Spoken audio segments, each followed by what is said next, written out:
بسم الله الرحمن الرحيم. أعوذ بالله من الشيطان الرجيم. بسم الله الرحمن الرحيم. وإذ غدوت من أهلك تبوئ المؤمنين مقاعد للقتال والله سميع عليم. إذ همت طائفتان منكم أن تفشلا والله وليهما وعلى الله فليتوكل المؤمنون. صدق الله العلي العظيم. سورہ آل عمران کا 13واں رکوع شروع ہو رہا ہے.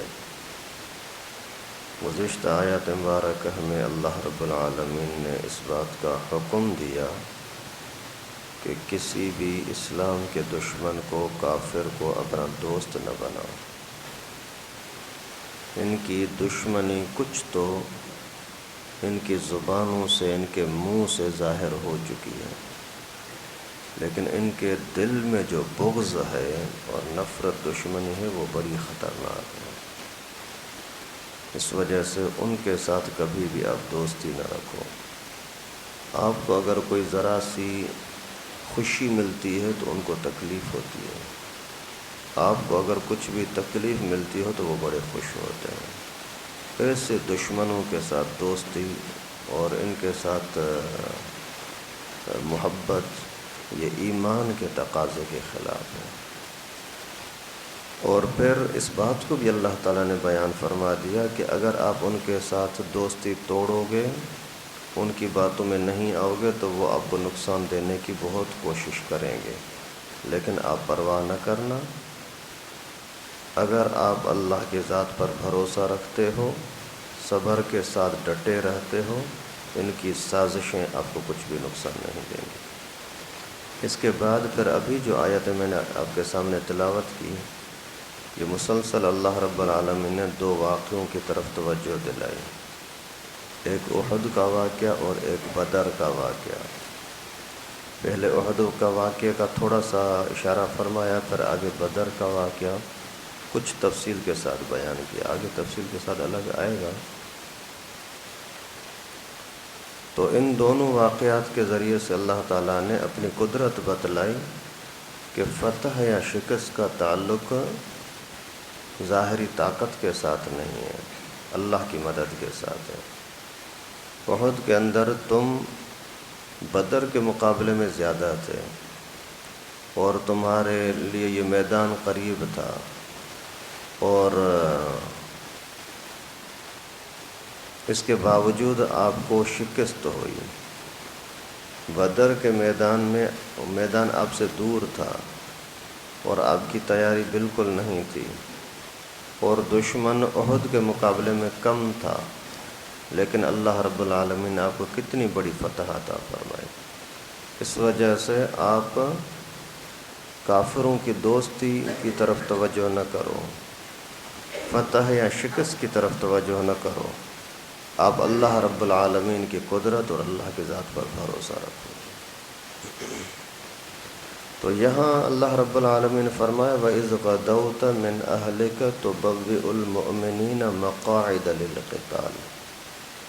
وہ وقت یاد کرو جب آپ صبح کے ٹائم پر اپنے گھر سے نکلے، مسلمانوں کو تیار کر رہے تھے، بٹھا رہے تھے لڑائی کے ٹھکانے پر. واللہ سمیع علیم. اس وقت بھی اللہ رب العالمین سننے والے اور جاننے والے تھے. مانا اس پس منظر کو دیکھو کہ وہاں تمہاری کیا صورتحال تھی اور نتیجہ کیا نکلا. اصل میں اس واقعے کا پس منظر مختصر یہ ہے کہ پہلے بدر کی لڑائی ہو رہی تھی، وہ کل والے درس کے اندر تفصیلاً انشاءاللہ آئے گی. تو بدر کے اندر کافروں کا نقصان ہوا تھا بہت زیادہ، ٹھیک ٹھاک نقصان ہوا تھا. یعنی تقریباً کوئی ایک بھی گھر وہاں کا نہیں تھا جن کے گھر میں لاش نہ پہنچی ہو کافروں کی. ان کو بدلے کی آگ بھڑک رہی تھی، کسی طریقے سے ہم بدلہ لے لیں۔ پھر انہوں نے بڑی سطح پر مکے کے مشرکوں نے تیاری کی، اور ابو سفیان اس کی قیادت کر رہا تھا۔ آگے جا کر کے یہی ابو سفیان مسلمان بھی ہو گیا، بڑے شان والا صحابی بنا۔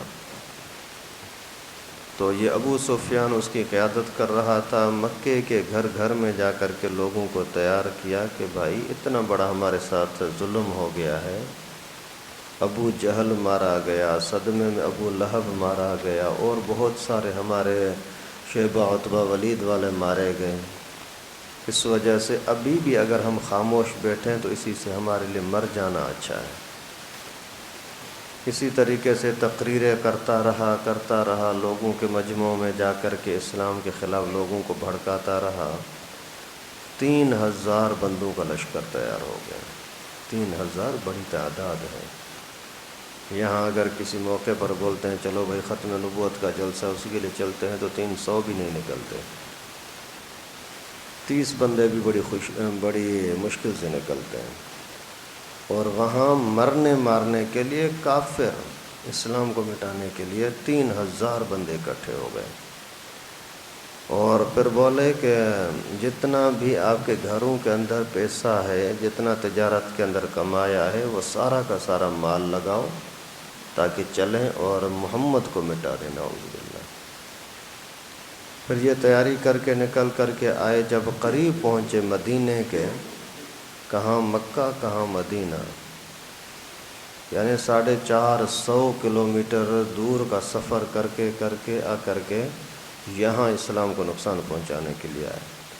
مکے کے 13 سال زندگی کے اندر پیغمبر کریم پر، مسلمانوں پر کتنا ظلم کیا وہ الگ ہے، لیکن اللہ کے نبی اتنا دور چلے گئے، یہاں بھی یہ ظالم چھوڑتے نہیں ہیں۔ تو اللہ کے نبی صلی اللہ علیہ وسلم نے صحابہ کرام سے مشورہ کیا کیا کرنا چاہیے۔ اور عبداللہ بن ابی جو منافقوں کا سردار تھا، وہ ابھی تک کھل کر کے میدان میں نہیں آیا تھا۔ منافق تھا، ظاہر میں کہتا تھا میں مسلمان ہوں، اندر میں کفر تھا۔ اللہ کے نبی تو اس کو جانتے تھے، لیکن فیصلہ تو ظاہر کے حساب سے کرنا ہے۔ ظاہری لحاظ سے جیسے پیغمبر کریم نے صحابہ کو اکٹھا کیا تو یہ بھی آ گیا۔ پوچھا کہ کیا کرنا چاہیے، کہ یہاں مدینے میں بیٹھ کر کے مقابلہ کریں یا باہر نکل کر کے میدان میں لڑیں۔ تو اکثر جو مسلمان تھے ان کی رائے یہ تھی کہ یہیں بیٹھ کر کے مقابلہ کریں، کیونکہ وہ بڑی طاقت کے ساتھ آ رہے ہیں، مقابلہ کرنا آسان نہیں ہوگا۔ ایسا نہ ہو کہ ہم باہر نکلیں اور ہمارے لوگوں کو نقصان ہو، آئندہ کے لیے پھر اسلام کا نام لینا مشکل ہو جائے۔ اکثر کی یعنی بڑے بڑے جو عمر کے لوگ تھے، تجربے کار تھے، ان کی رائے یہ تھی۔ خود پیغمبر کریم کی بھی رائے یہی تھی، لیکن اللہ کے نبی کی عادت ہے مشورے کے بغیر کوئی کام نہیں کرتے۔ پیغمبر کریم جیسی پاک ہستی، عقل کے اندر کامل، علم کے اندر کامل، اس کے باوجود مشورہ۔ اور آج کے زمانے میں تھوڑا سا اگر بولنا آ جاتا ہے، پھر بولتا ہے نہیں مجھے تو کسی کے مشورے کی ضرورت ہی نہیں۔ یہی بہت بڑا تکبر ہے جو کسی سے مشورہ نہیں لیتے، اور مشورہ نہ لینا، ذلیل ہونا، ذلت و رسوائی ہونا یقینی ہو جاتی ہے، نفرتیں ہوتی ہیں، دشمنیاں ہوتی ہیں۔ خیر پیغمبر کریم نے مشورہ لیا، اور نوجوان صحابہ جو تھے جن کا خون گرم تھا، بولتے کہ باہر نکلیں، اچھا ہے وہاں جا کر کے میدان میں مقابلہ کریں۔ ابھی جب اکثریت کو دیکھا گیا تو اکثر یہ کہہ رہے تھے کہ باہر نکلیں۔ پیغمبر کریم صلی اللہ علیہ وسلم یہ باتیں سن کر کے گھر تشریف لے گئے، اور جیسے ہی گھر گئے تو وہاں سے مسلح ہو کر کے ہتھیار اٹھا کر کے، زرہ وغیرہ پہن کر، تیر و تلوار اٹھا کر کے باہر تشریف لائے۔ تو پھر ادھر سے بڑے عمر والوں نے جوانوں کو بولا کہ دیکھو پیغمبر کریم کی رائے وہاں میدان میں جانے کی نہیں تھی، تمہاری وجہ سے جا رہے ہیں۔ ان کو بھی احساس ہوا، جلدی اللہ کے نبی کے پاس آئے، اللہ کے رسول ہم نے آپ کے اوپر دباؤ ڈالا ہے باہر جانے کا، جیسے آپ فرمائیں گے ہم وہی کریں گے۔ اللہ کے نبی نے فرمایا کہ نہیں، کسی نبی کے لیے یہ جائز نہیں ہے کہ وہ تیار ہو جائے اور پھر بغیر لڑائی کے اور بغیر جہاد میں جانے کے ایسے ہی ہتھیار اتار دیں، ایسا نہیں ہوگا۔ ابھی چلنا ہے، ابھی اعلان ہو گیا بھائی نکلو نکلو، سارے ہتھیار اکٹھے کرو اور تیاری کر کے آ جاؤ۔ تقریباً 1000 بندے یہاں سے نکلے، وہاں سے 3000، ادھر سے 1000۔ ابھی جیسے ہی باہر نکلے اور جانے لگے تو پھر منافقوں کا جو سردار تھا عبداللہ ابن ابی، اس نے شرارتیں شروع کی۔ یار یہ عجیب فیصلہ ہے، ہمیں مارنے کے لیے، مروانے کے لیے لے جایا جا رہا ہے۔ اسی طریقے سے ہم نے جب بولا تھا بھائی وہ بڑا لشکر ہے، باہر نہ نکلے، تو باہر جانے کی کیا ضرورت تھی؟ مجھ سے زیادہ کوئی ہوشیار ہے کیا؟ میں نے کیا جنگوں میں شرکت نہیں کی؟ یہ تو نئے نئے لوگ ہیں، نئے مسلمان ہیں، ان کو کیا پتہ کہ جنگ کیسے لڑی جاتی ہے۔ اس طریقے سے ان کے پاس گیا، ان کے پاس گیا، ان کے پاس گیا، مختلف جماعتوں، 1000 بندے تھے، ان کا ذہن خراب کرنے لگا کسی طریقے سے نبی پاک سے ٹوٹ جائے، اور بڑی شرارت کے ساتھ، بڑا چالاک تھا، بڑا سردار تھا۔ پیغمبر کریم صلی اللہ علیہ وسلم جب مدینہ منورہ تشریف لائے تھے، اس وقت میں مسلمانوں نے بھی اسی کو اپنا سردار مان لیا تھا، اور باقاعدہ سونے کا تاج بنا دیا تھا کہ ہم اسی کو مدینے کا سردار بنا کر کے اور اسی کو اپنا قائد مانیں گے۔ اتنے میں اللہ کے نبی صلی اللہ علیہ وسلم ہجرت کر کے تشریف لائے، تو پھر اس کا سارا پلان ختم ہوا۔ اسی وجہ سے بھی یہ دشمنی میں بہت آگے بڑھ گیا تھا۔ اس طریقے سے ذہن سازی کرتے کرتے بالکل جب جنگ کا میدان آیا، قریب ہوئے، اسی ٹائم پر اس خبیث نے بولا کہ میں تو نہیں چلتا، بھائی یہ سیدھا اتنا بڑا لشکر ہے، اب ان کا کون مقابلہ کرے گا؟ ابو سفیان جیسا کمانڈر ہے اور بڑے بڑے لوگ ہیں، ہم تو نہیں لڑتے۔ اللہ کے نبی صلی اللہ علیہ وسلم نے ان کو سمجھایا، لیکن وہ مانا نہیں، اور پیچھے جیسے نکلا تو 300 بندوں کو ظالم نے لے کر کے واپس گیا۔ ابھی آپ اندازہ کریں کہ پہلے سے نہ آتے تو اچھا تھا نا، وہیں سے ہی واپس چلے جاتے تو اچھا تھا۔ یہاں میدان میں آ کر کے دشمن کے سامنے کھڑے ہو کر کے پھر واپس جا رہے ہیں، تو یہ کتنی بڑی شرارت، منافقی ہے۔ تو اس وقت میں بہت سارے مسلمانوں کے جذبات کو ٹھیس پہنچی، اور یہاں تک کہ 2 جماعتیں ایسی تھیں جن کا پکے مسلمان تھے، لیکن اس ماحول کو دیکھ کر کے وہ بھی واپس جانے لگے۔ تو اللہ رب العالمین نے ان 2 جماعتوں کا تذکرہ فرما کر کے فرمایا کہ یہ بھی اللہ کا احسان ہوا، اللہ تعالیٰ نے ان کے دلوں کو مضبوط کیا کہ وہ اسلام کے ساتھ کھڑے رہے۔ اگر وہ بھی واپس چلے جاتے تو پھر تو آپ کا کوئی بھی ساتھی تھا ہی نہیں۔ خیر پھر وہ 300 منافق چلے گئے، باقی رہ گئے 700، اور 700 جیسے آئے تو پیغمبر کریم صلی اللہ علیہ وسلم نے خود کمانڈر بن کر کے ان کے لیے سیٹنگ کی، کچھ لوگ یہاں کھڑے ہوں گے، کچھ یہاں، کچھ یہاں، اس طریقے سے۔ اور ایک اوپر گھاٹی تھی جس کے اوپر کھڑے ہونے کی وجہ سے ہر طرف آدمی نظر رکھ سکتا تھا، تو وہاں اللہ کے نبی صلی اللہ علیہ وسلم نے 50 بندوں کو کھڑا کر دیا کہ آپ یہاں رہنا اور یہاں سے ہلنا نہیں، ہمیں شکست ملے تو بھی نہیں اترنا، ہمیں فتح ملے تو بھی نہیں اترنا۔ تو جنگ شروع ہوئی، باقاعدہ بڑی تیزی کے ساتھ گھمسان کی جنگ ہوئی، ادھر سے بھی نقصان ہوا، ادھر سے بھی نقصان ہوا، اور کافر بھاگنے لگے، کوئی ادھر بھاگ رہا ہے، کوئی ادھر بھاگ رہا ہے، اور باقاعدہ ماحول ایسا ہو گیا کہ میدان کے اندر صرف مسلمان ہی مسلمان گھوم رہے ہیں، تلواریں دکھا رہے ہیں، اور کافر سارے بھاگ گئے۔ پھر مسلمانوں نے، ویسے جنگی ماحول یہی ہوتا ہے کہ جب بھی مقابلہ ختم ہو جائے تو پھر جتنا سامان اسلحہ وغیرہ ملتا ہے وہ جلدی اٹھا لو تاکہ دشمن کے ہاتھ نہ چڑھے۔ تو یہ جیسے ہی مال غنیمت اکٹھے کرنے لگے تو اوپر کے لوگوں کے اندر اختلاف ہو گیا۔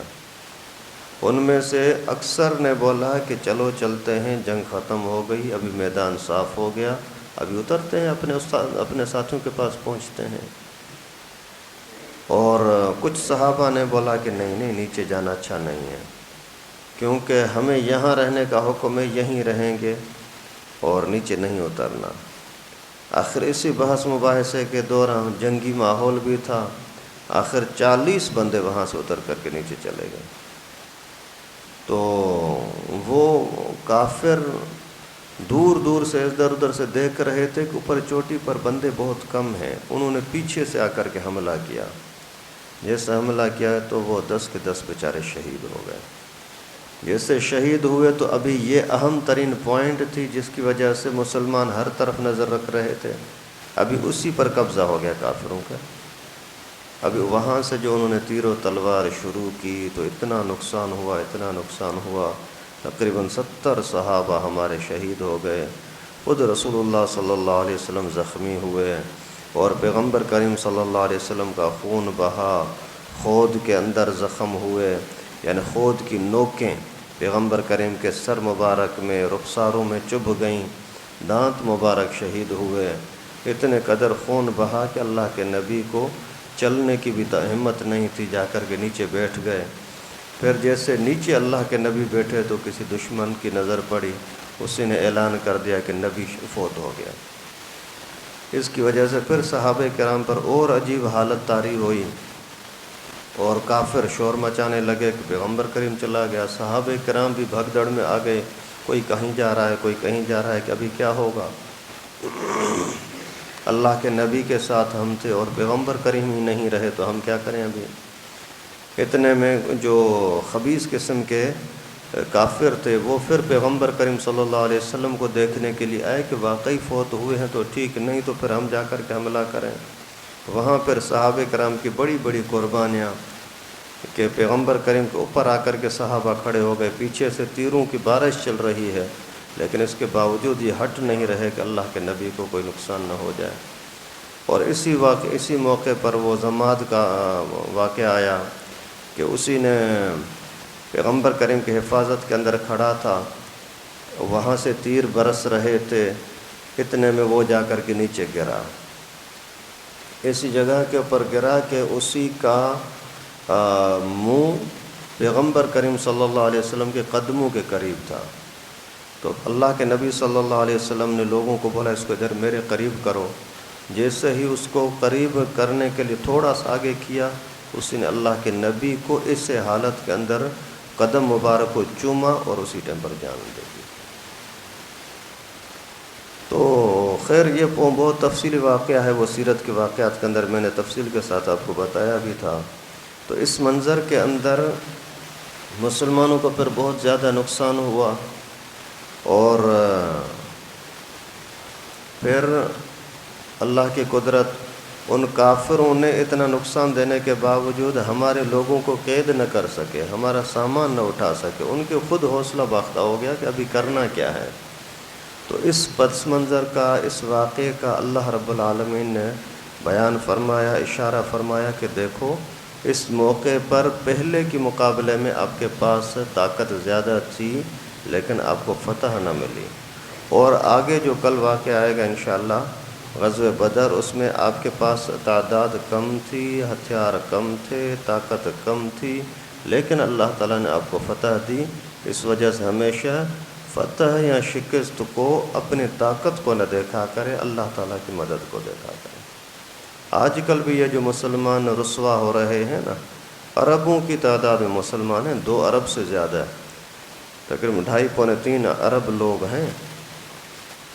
1 ارب مانا 100 کروڑ، اور ان اتنے مسلمانوں کے اندر اتنی غیرت نہیں ہے کہ یہاں فلسطین کے حق میں، مسلمانوں کے حق میں کچھ بات کریں۔ کتنی بڑی بے دینی، بے حیائی یا بزدلی ہے۔ ابھی تو 2-3 دن پہلے یہاں پارلیمنٹ کے اندر قرارداد پیش کی کہ بھائی فلسطین میں جو ہو رہا ہے غلط ہو رہا ہے، بس اتنا رگو بولو کہ فلسطین میں جو اسرائیل کر رہا ہے یہ غلط کر رہا ہے، بس اور کچھ نہیں۔ لڑنے کی بات نہیں کی، مسلمانوں کا ساتھ دینے کی بات نہیں کی، اور وہاں کوئی فوج کو بھیجنے کی بات نہیں، صرف اتنی بات ہوئی کہ بھائی فلسطین کے اندر جو ہو رہا ہے ظلم ہو رہا ہے اور اسرائیل ظلم کر رہا ہے۔ یہ جیسے ہی قرارداد پیش ہوئی تو پاکستان کی سب پارٹیوں نے بولا کہ یہ صحیح بات ہے کہ واقعی ظلم ہو رہا ہے، نہیں ہونا چاہیے۔ اور پی ٹی آئی کے لوگ، عمران خان کے لوگ، وہ کہتے ہیں کہ نہیں ہم اس کا ساتھ نہیں دیں گے۔ صاف کہہ رہے ہیں کہ ہم اس کا ساتھ نہیں دیں گے، اور پھر بیان کیا ہے پارلیمنٹ کے اندر، بولتے ہیں ہم اس لیے اس کا ساتھ نہیں دیں گے کہ جب عمران خان کے حق میں قرارداد نہیں پاس کر رہے ہو تو فلسطین کے حق میں کیوں؟ حد ہوتی ہے نا، کہاں یہ چور لٹیرا ظالم، زانی شرابی کبابی، وہاں ان کا وہ معصوم مظلوم بچوں کے اوپر ظلم، یہ دونوں کو برابر کر رہے ہیں۔ آگے پھر کیا کہتے ہیں صاف بیان موجود ہے ان کے پی ٹی آئی کے، بولتے ہیں کہ اگر ہم فلسطینیوں کے حق میں یہ بات کرتے ہیں تو امریکہ اور یورپ ہم سے ناراض ہو جائے گا، یہ اچھا نہیں ہے۔ آگے پھر کیا کہتے ہیں کہ فلسطینیوں کے ساتھ ہمارا کوئی واسطہ کوئی تعلق نہیں ہے۔ ابھی اس قرآن پاک کے کل والے درس کو سنو اور آج والی اسی آیتوں کو سنو۔ قرآن نے واضح طور پر فرمایا کہ کافروں کے ساتھ دوستی نہ کرو، اور یہ کہتے ہیں کہ اتنا معصوم بچوں کے اوپر جو ظلم ہو رہا ہے یہ کوئی غلط نہیں، ہم یورپ کو ناراض نہیں کرنا چاہ رہے۔ ابھی اس سے زیادہ کفر اور یہودیت اور بغض، یعنی یہ سارے شریک ہیں اسرائیل کے ظالم۔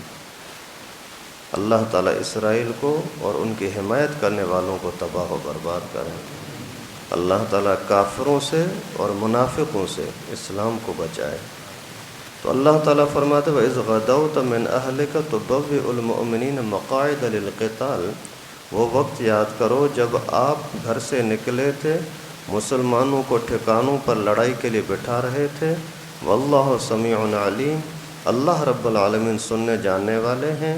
اِذْ هَمَّتْ طَائِفَتَانِ مِنْكُمْ أَن تَفْشَلَا، اس وقت دو جماعتیں ایسی تھیں جو سست ہو رہی تھیں، بزدل ہو رہی تھیں، واپس جانے کی کوشش کر رہی تھیں۔